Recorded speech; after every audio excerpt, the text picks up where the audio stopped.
Okay, here's the problem statement of question 5 of this exercise.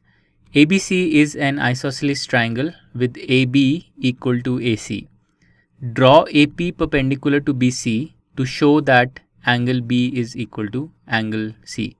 So let's draw a figure the way the problem indicates. So we have this triangle ABC, which is isosceles with AB equal to AC as indicated by the markers.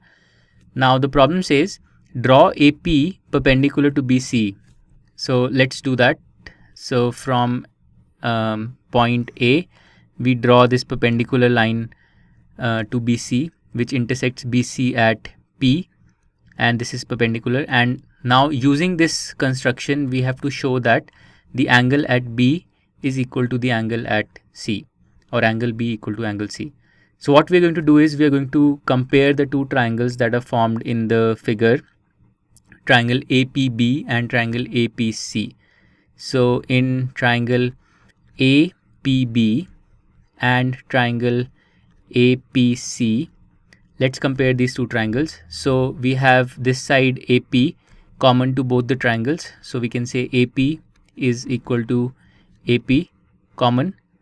Also, we are given that the side AB is equal to the side AC. So AB is equal to AC. This is given to us. And also the angle formed at P in the first triangle, which is angle APB, must be equal to the angle formed here, angle APC, because both of these angles are equal to 90 degrees. So angle APB is equal to angle APC. And why? Because both of these angles are equal to 90 degrees. So what do we have? We have these two triangles, APB and APC, in which one side is common, so equal. The hypotenuses are equal, and both of the triangles are right angled triangles. Hence, we can apply the RHS congruence criterion to claim that the two triangles are congruent.